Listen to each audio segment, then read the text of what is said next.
stock is sitting at a price that's down a striking 50.37% over the past 52 weeks.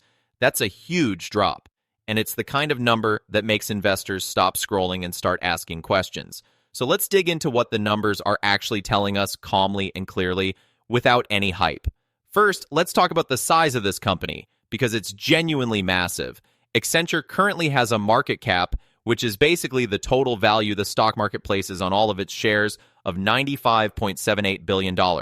Its enterprise value, a number that adds in debt and subtracts cash to show what it would really cost to buy the whole business, is $94.72 billion. The company employs 779,000 people worldwide, and each employee generates about $92,568 in revenue and nearly $9,818 in profit. That tells you this is a labor-driven service business where people, not factories or patents, are the main engine of growth. Now let's look at how the company has actually been performing financially. Over the last 12 months, Accenture brought in $72.11 billion in revenue and turned that into $7.65 billion in net income, which is the profit left over after all expenses and taxes. Its profit margin, meaning how much of every dollar in sales actually becomes profit, is 10.61%. Its gross margin, which measures profit before operating costs are subtracted, sits at 32.03%. These margins suggest a business that runs efficiently, even though it operates in a competitive, people-heavy industry like consulting and IT services. When it comes to financial health, Accenture looks quite stable. It has a current ratio of 1.34, which simply means it has more short-term assets than short-term liabilities, so it can comfortably cover its near-term bills. Its debt-to-equity ratio is a low 0.25, meaning the company isn't relying heavily on borrowed money to run its operations. In fact, Accenture holds $9.41 billion in cash against $8.35 billion in debt, giving it a net cash position, meaning it actually has more cash than debt, of $1.06 billion. Its interest coverage ratio, a measure of how easily it can pay interest on its debt using its earnings, is an extremely strong 43.14, which suggests very little financial strain from debt obligations. On top of that, Accenture earns a Piotrowski F score of 5, a tool analysts use to gauge financial strength on a scale where higher is generally healthier, and an Altman Z score of 5.21, which is used to assess bankruptcy risk, with higher scores generally signaling lower risk. Profitability metrics tell a similar story of efficiency. Return on equity, which shows how well a company turns shareholder money into profit, stands at 24.76%, while return on invested capital, a broader measure of how effectively the company uses all the money invested in it, is 27.19%.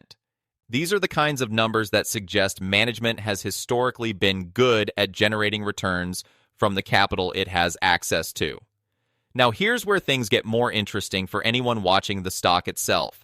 Despite all this underlying strength, the stock has fallen sharply, trading well below both its 50-day moving average of $179.12 and its 200-day moving average of $226.75. Both of these are simply average prices over recent periods, and when a stock trades below both, it often signals that recent sentiment has been negative. Its relative strength index, a tool that measures whether a stock might be oversold or overbought on a scale of 0 to 100, sits at 32.11, which is on the lower end and sometimes associated with stocks that have been heavily sold off.